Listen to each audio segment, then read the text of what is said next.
So welcome everybody to this latest video on 162 Maths, and in this video we'll be going through the GCSE Maths practice paper for 2023 higher set for paper 3, which is a calculator paper. Now as always I'll include a question breakdown so you can see which topic refers to which question to aid your revision. So let's get started on this practice paper of 2023 set for paper 3, which is a calculator paper. So looking at question 1, it says reduce 360 by 12.5%. So what we need to recognise is that by reducing we start with 100%, and if we're reducing by 12.5%, then what we're wanting is 87.5%. So to work out 87.5%, what I need to do is just multiply the amount by the decimal multiplier of 0.875, in which if I type that into my calculator, I get the correct answer of 315.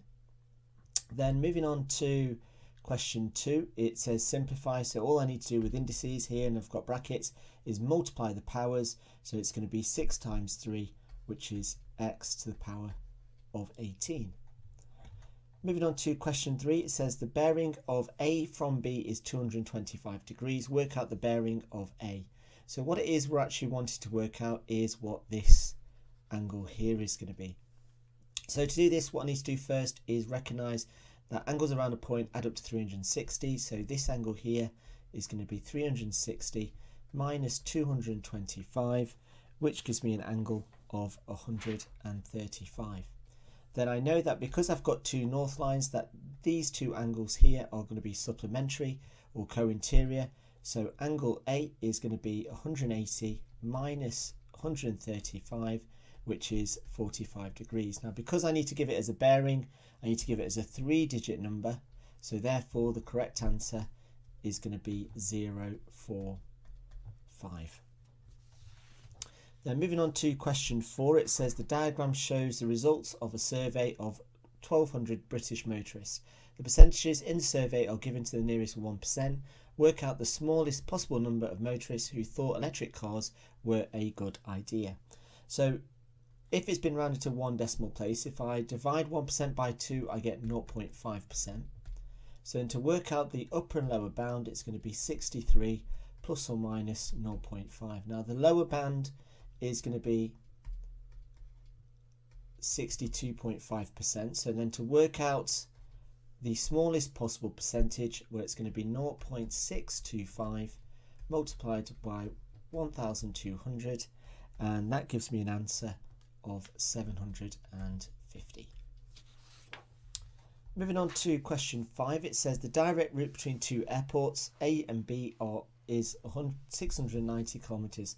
An aircraft leaves A at 6:30 and arrives at B at 8 o'clock. Work out the average speed of the aircraft, assuming that the aircraft travelled in a direct route. So looking at this, we should know that speed equals distance divided by time. So the distance travelled is 690. We want to work in kilometres, and we want the time in hours. So that's going to be 1.5 hours. And that gives me an answer of 460. In fact, the aircraft went an alternate route and still arrived at 8 o'clock. What does this mean about its average speed compared to your answer in A? Well, for this, if we imagine we've got A here and we've got B here. Now, in part A, it took a direct route, so it just went straight.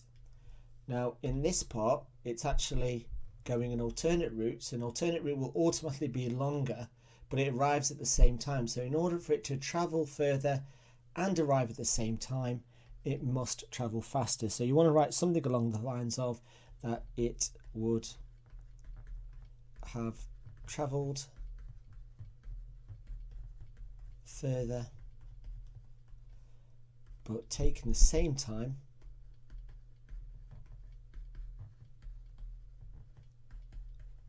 so must have been travelling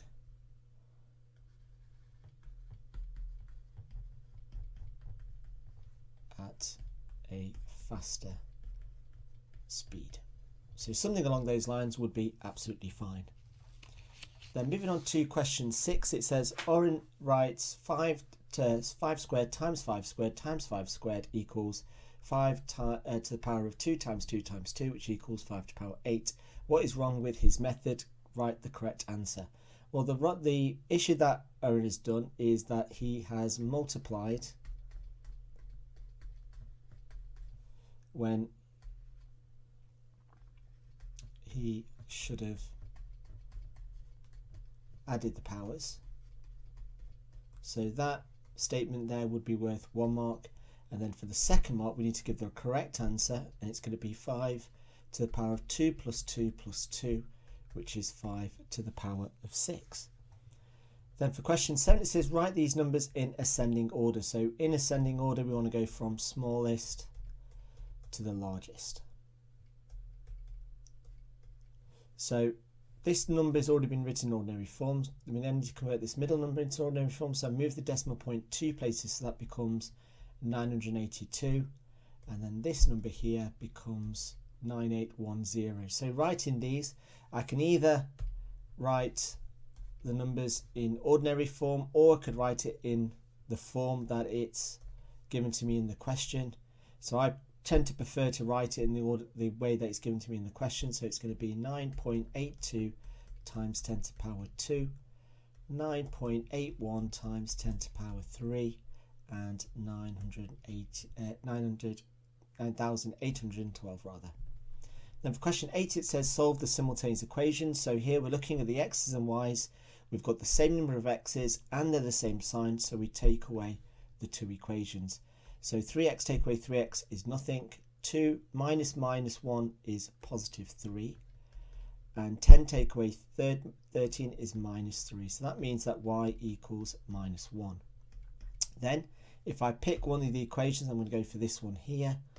So here I've got 3x minus y equals 13. So I've got 3x minus minus 1 becomes plus 1. So then I've got 3x equals 12. Divide by 3 and I get x equals 4. Then moving on to question 9, it says that the diagram shows a cuboid and its diagonal. The formula to work out the length of the diagonal in centimetres is a squared plus b squared plus c squared, all square rooted. Work out the length of the diagonal when a equals 8, b equals 5 and c equals 3. So all we're doing is substituting these numbers into this formula. So it's going to be 8 squared plus 5 squared plus 3 squared. And now you can enter all that in your calculator, or you could simplify it so it becomes 64 plus 25 plus 9. But ultimately what you should end up with is 7 root 2. So you can write your answer as 7 root 2 in exact form, or you could write it as 9.9.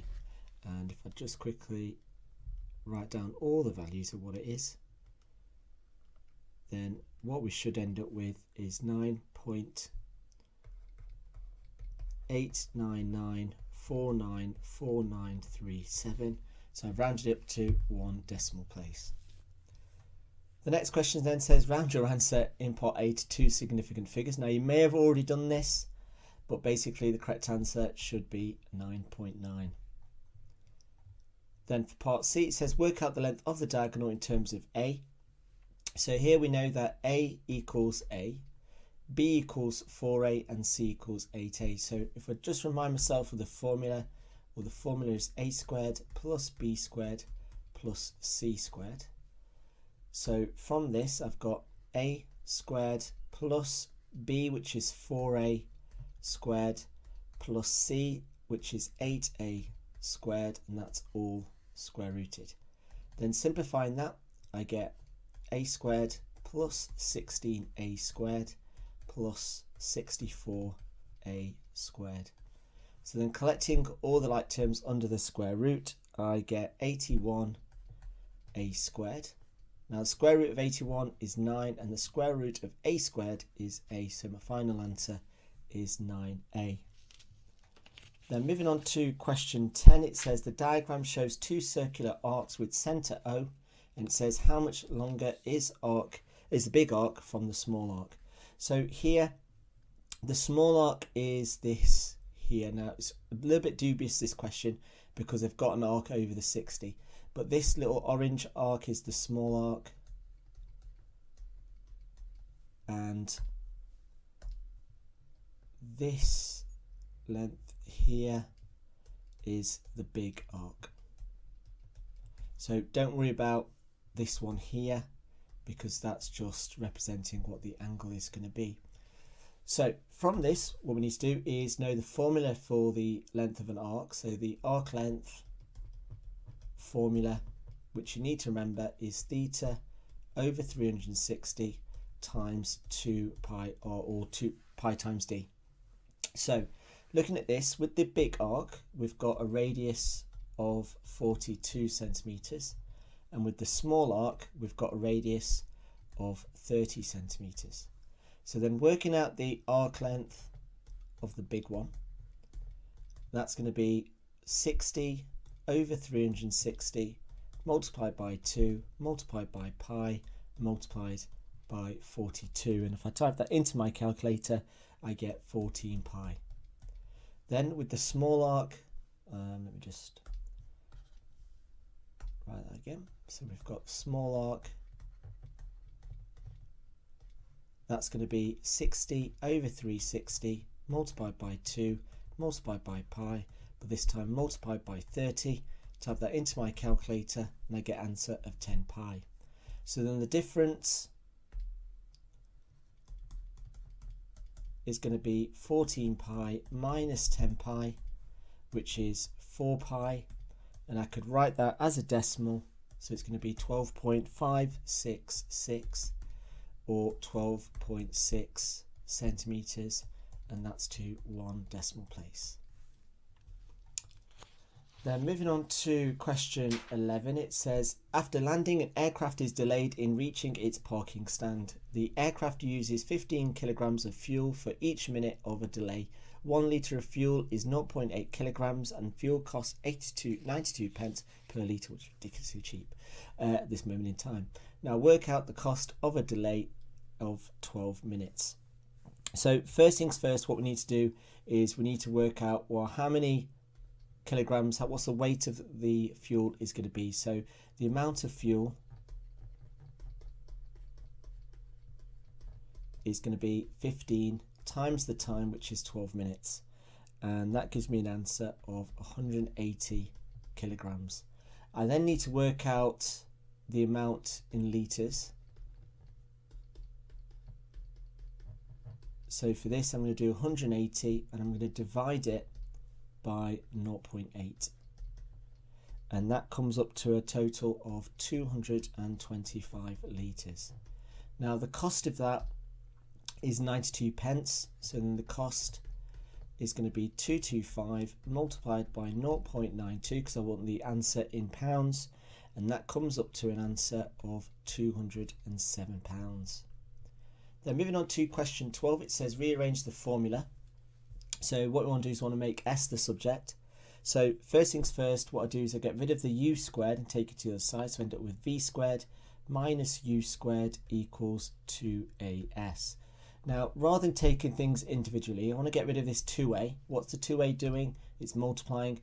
So to get rid of it, I divide by 2a. So what the answer is going to look like, it's going to look like v squared minus u squared, all divided by 2a, which equals s. Then moving on to question 13, it says data about the height and the interquartile range of tomato plants are given in the table below. Some of the plants were given fertilizer, and it says compare the unfertilized plants to the fertilized plants. Now with the two comparisons, you want one statement to be comparing the mean and the other statement to be comparing the interquartile range, or the spread. So comparing the mean, you want to have something along the lines of that on average. You want to make sure that you are using that word on average. The fertilized tomatoes were taller. And again, although it's only going to be worth 1 mark, I would probably write down how do you know this, and this is because it has a bigger mean. And you could just like 121.9 is greater than 114.6. Then for the comparison 2, we're looking at the interquartile range. We're looking at the spread of that. Now there's a couple of statements you could have. you could say that there's less variation in heights with unfertilized, spelled that wrong, with unfertilized tomatoes, and this is shown by a smaller IQR. And again, if you want to quote the values, then that's fine, 25.7. Or you could say something along the lines of that the heights of the plants were more consistent with the unfertilized tomatoes. And again, we want to quote a smaller IQR. And there we go. So anything along those lines would be fine, but I strongly would say, even though it's only worth 1 mark, always try and state what mathematics you're using to prove that statement that you are claiming. Moving on to question 14, it says here is a box plot. The first question is asking us the range. Well, the range is going to be this value take away this value, so it's going to be 80 minus 30, which is 50. Then work out the median. Well, the median is this line here, and each box represents 2, so that's going to be 64. And then for part C, it says work out the interquartile range. Well, the upper quartile is 74 and the lower quartile is 38, so the IQR is going to be 74 minus 38, which gives me an answer of 36. Then moving on to question 15, it says work out an approximate solution to this by using the iteration of that. It says start with x equals 1. Now again, what you want to do on your calculator is, if this loads up, yes it does. So here you enter the first value, which is 1. So write 1 and then press equals. And then next what I then want to do is enter the formula, replacing anything with xn with ands. So it's going to be 1 over ands squared, and then scroll across and write plus 2. So my second value is 3, so u2 is 3, u3. Now because it's worth 3 marks, I definitely would write down quite a few values. So the next one is 2.1 recurring. Then u4 is going to be 2.224 ... and then u5 is going to be 2.20 2.2 and then ... And then once you've written down, I would say 3 or 4 values beyond what they've given, you then can just go keep pressing equals until the number on your calculator ceases to change. So here we've got the answer of 2.20556,943, and that's what I'm going to write as my answer. Or it actually does say, so the solution is 2.20556,943. I then want to round that up to 1 decimal place, so my correct answer is 2.2. Now moving on to 6.8, says here is a circle with centre O, and the question is asking us to work out the size of angle X. Well, to work out the size of angle X, the easiest one is to use circle theorems, and knowing that this angle at the circumference is going to be half the size of the angle at the centre, so X equals 2 lots of 48, which gives me an answer of 96 degrees.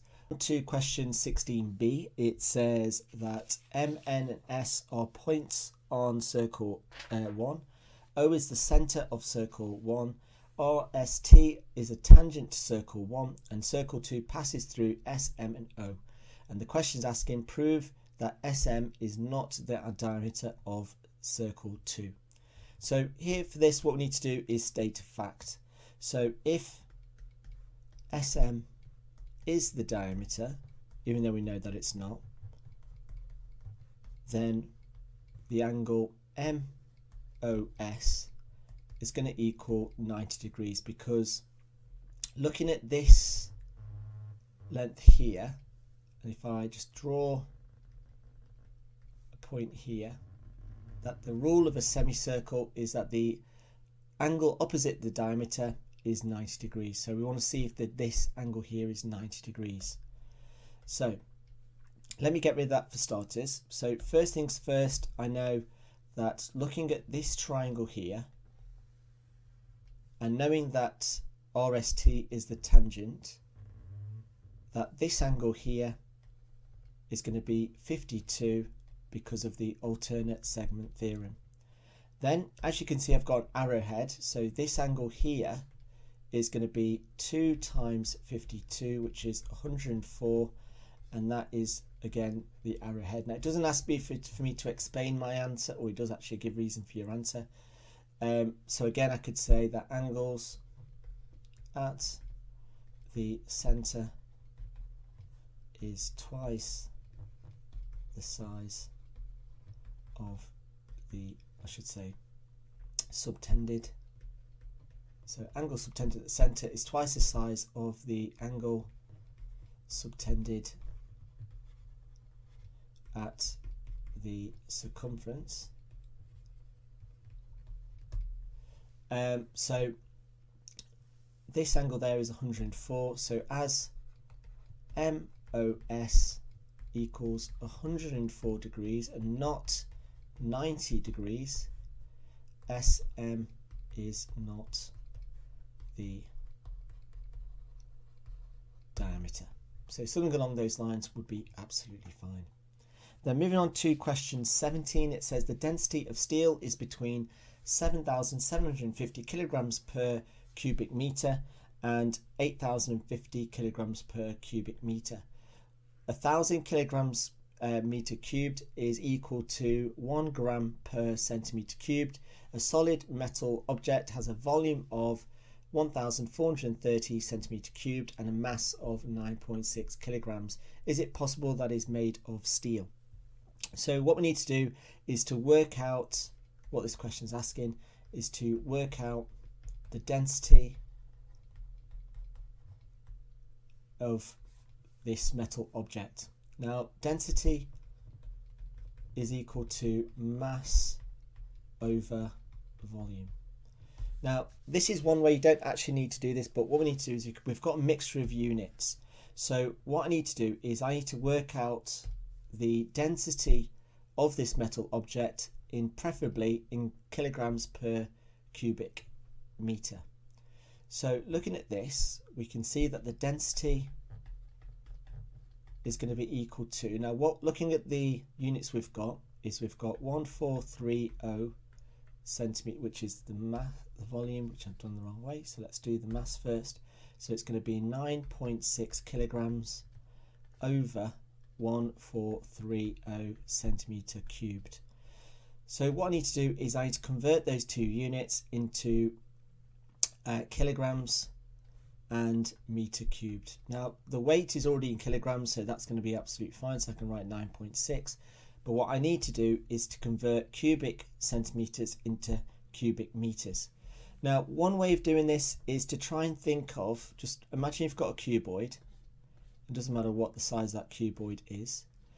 And what you want to do is think of three numbers. Now to work out the volume, it's multiplying the height by the width by the depth, and we get 1430. So if I think of three numbers that multiply together to give me 1430, so I'm thinking of, let's go for 143, 10, and let's just go for 1. And all of these are in centimetres. Now this is just a fictitious cuboid that I've made, but it will have a volume of 1430 because 143 times 10 times 1 would give me 1430. Now if I try and draw an equivalent cuboid, but this time what I'm going to do is I'm going to convert all of these units into meters. So then what I then get, well, 143 centimeters is going to be 1.43 meters, 10 centimeters is going to be 0.1 meters, and 1 centimeter is going to be 1 divided by 100, which is 0.01 metre. So then working at the volume in metre cubes, it's going to be 1.43 times 0.1 times 0.01.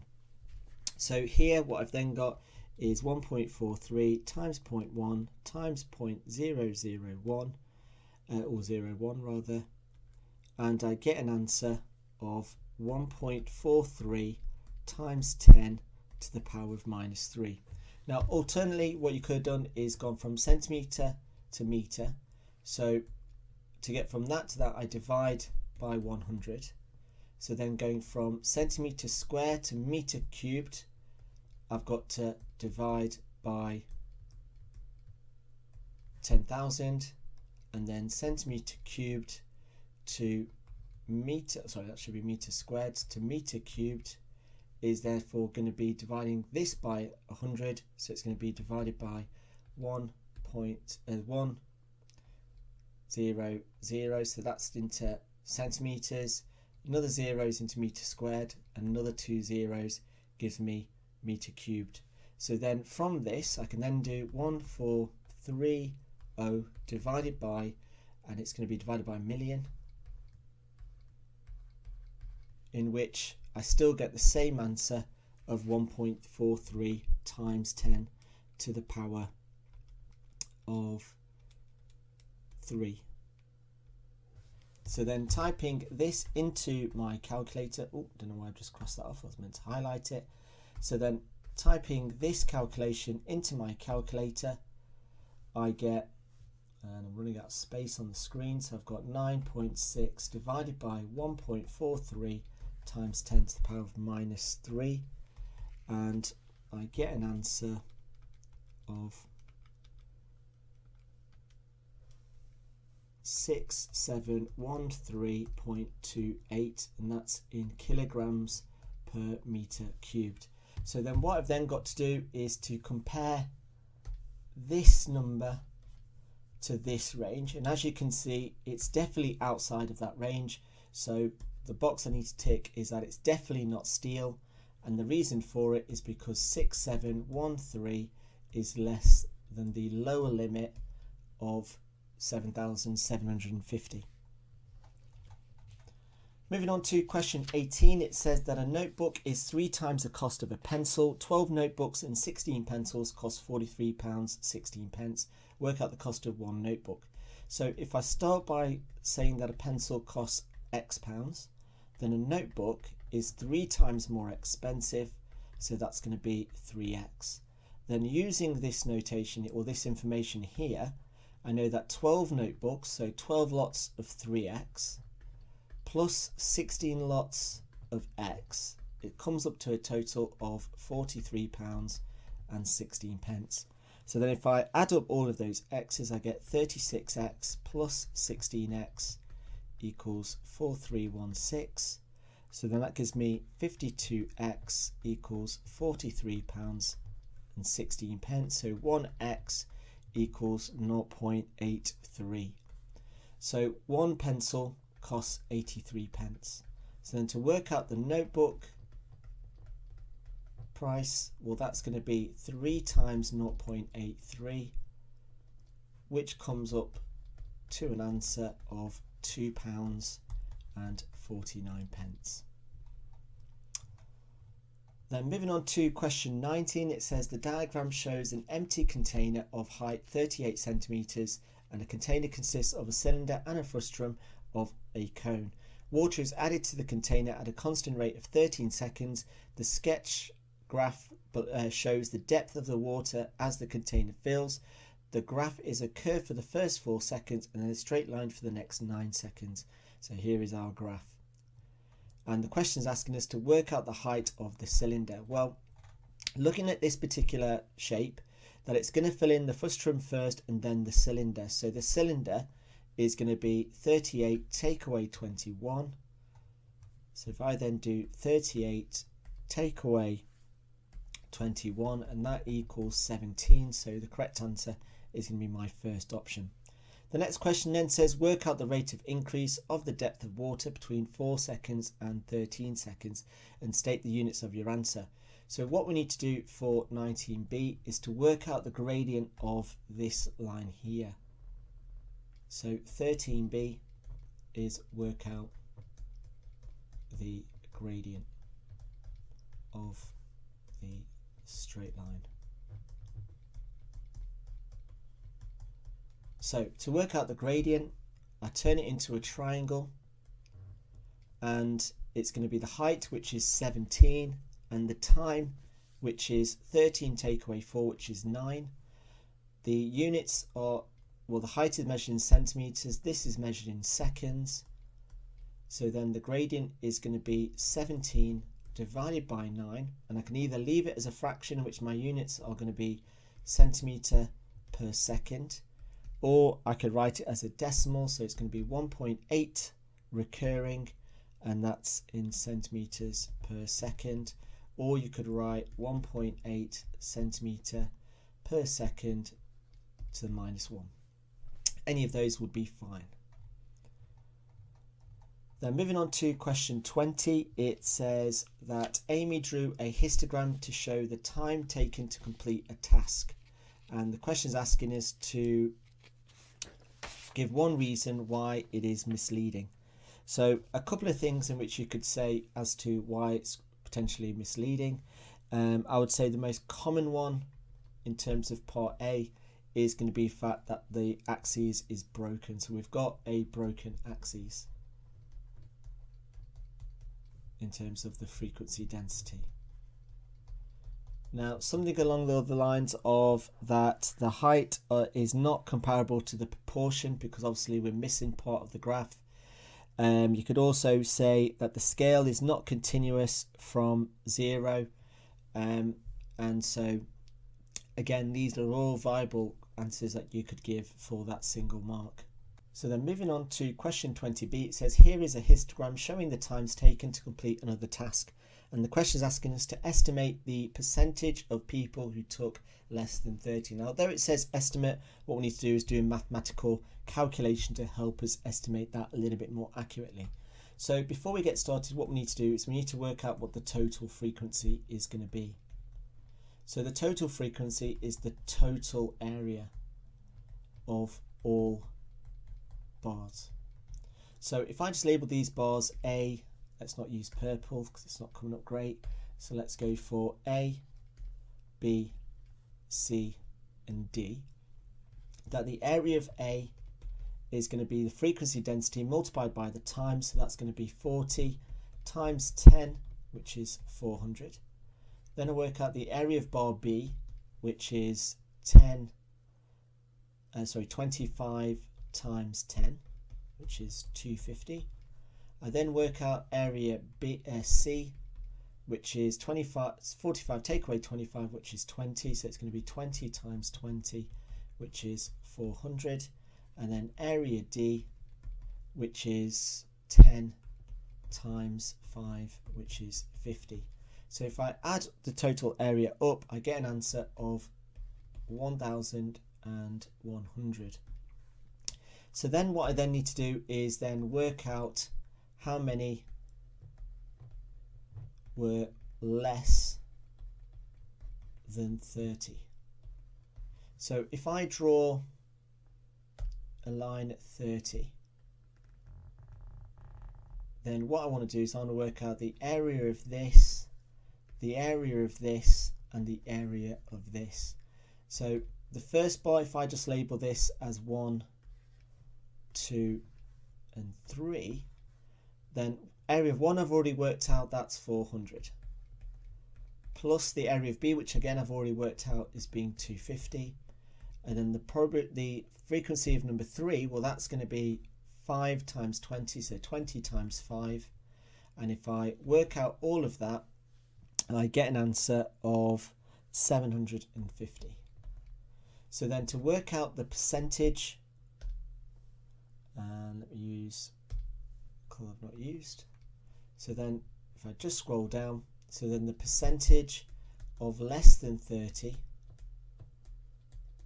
is going to be equal to 750 divided by the total multiplied by 100. If I type that all into my calculator, I get an answer of 68.18 recurring percent.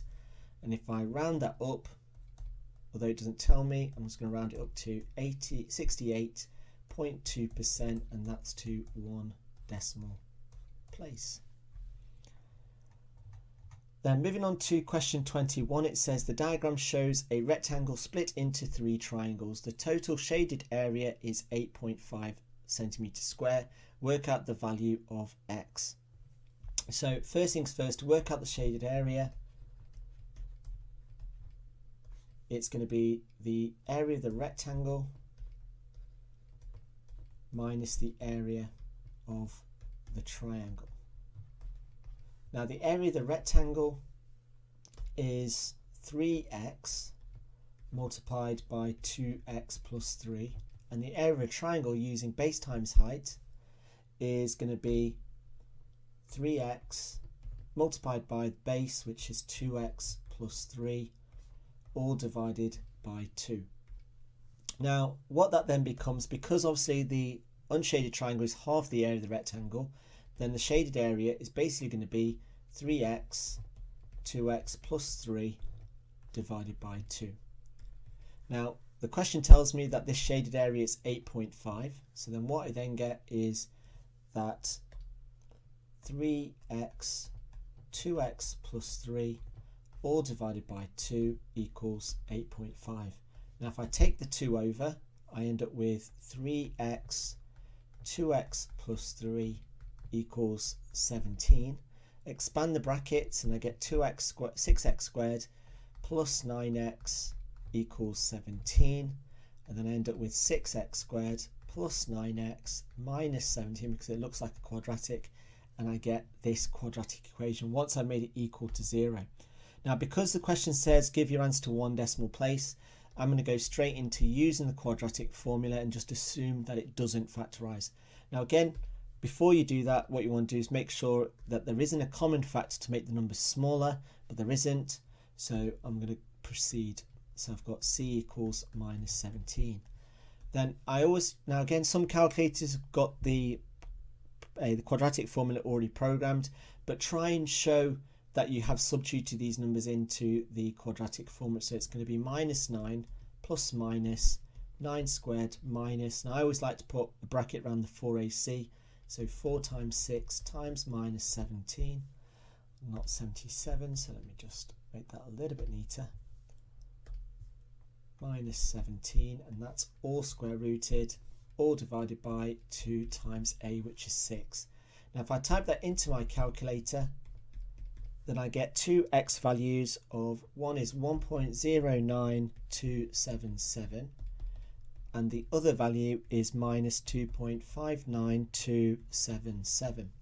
Now it can't equal this because x can't equal a negative number, so the correct answer, so let me just write x can't be negative, so the correct answer to 1 decimal place is going to be 1.1.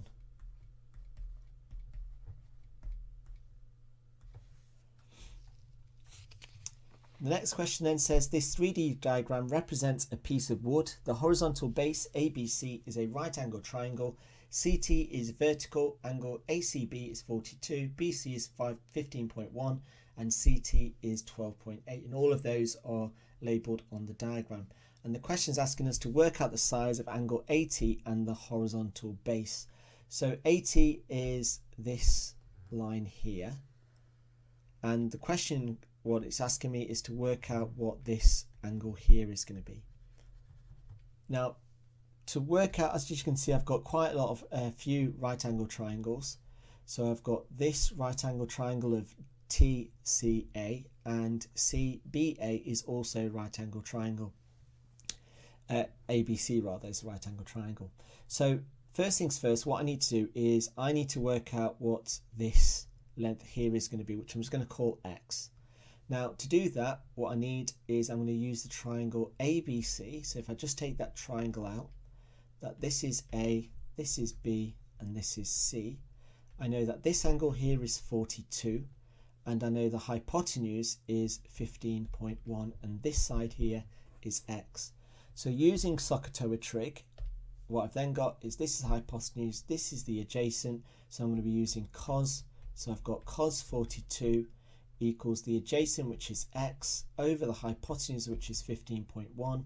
So x equals 15.1 multiplied by cos 42. Now if I type that into my calculator, I can either write 15.1 cos 42, or I can write the decimal equivalent, which is, let's work that out now, which is 11.22148 blah blah blah. Now because that's not my final answer, I'm going to leave, I want to try and add a few decimal places to my final answer without rounding too quickly. So then what I've then got, if I take this triangle out now, this is the angle that I'm wanting to find, so let's just call that y. This is t, this is c, and this is a. Now I know t to c is 12.8, and I've now discovered that CA is this number here, which I'm just going to write as 11.221. Now you could use 15.1 cos 42 if you want to be super accurate, but again you should be okay just adding a few decimals after the 11. So then from this I'm going to use SOHCAHTOA trig, so I'm going to be using tan. So I've got tan y equals, and it's going to be the opposite, which is 12.8 over 11.221. So then working out y, so y is going to be the inverse tan of 12.8 over 11.221, and again you might still have that number on your calculator, and I'm just stick a 1 there, and so typing that all in, so inverse tan, set up my fraction, 12.8 over, and then the 11.22, in which I get an answer of 48.8 degrees, and that's to 1 decimal place. Then moving on to our last question, it says the number of bacteria after t hours is given by the formula of n equals a times 2 to the power of 0.15t. And let me just zoom in so we can see that a little bit clearer on screen. And it says where a is a constant. It says at the start of the experiment there are 500 pieces of bacteria, show that a equals 500. Well, this is my value of n, and at the start t equals 0. So if I substitute these two numbers into this formula, then what I end up with is 500 equals, and it's going to be a times 2 to the power of 0.15 times 0. Now this is, the power is therefore going to equal 0, so this is basically going to equal 1. So I've got a times 1 equals 500, so a equals 500, and there we go. It then says for question B, how long to the nearest hour is it before the number of bacteria doubles? So what we're looking for here is, well, if the bacteria doubles, then this is going to be 1000, and the formula is 500 multiplied by 2, 0.15t. So then if I take the 500 over to the side, I end up with 500, sorry, half, or no, it's going to be 2. So if I divide by 500, I get 2 equals 2, 0.15t. Now 2 is just 2 to the power 1, so as you can see the bases are the same, so that means that the powers must be equal to each other. So 1 equals 0.15t, so t equals 1 over 0.15, and if I type that into my calculator, 1 divided by 0.15, I get an answer of 6.6 recurring, and we want it to the nearest hour, so it's 6.6 hours, so then to the nearest hour, this number rounded up is going to be 7. And moving on to our last question, it says that in 23C, Morgan wants to work out that there will be more than 1 million bacteria after 3 days. Is she correct? Well, because the formula is given in hours, what I need to do is convert the days into hours. So that's going to be 3 times 24, so t equals 72. So then if I substitute t equals 72 into the formula, so I've got 500 multiplied by 2 multiplied to the power of 0.15 times 72. And remember, that's a power. So if I type that all into my calculator, I get an n value of 891,443.7768, which is less than 1 million. So the correct box I need to tick is no.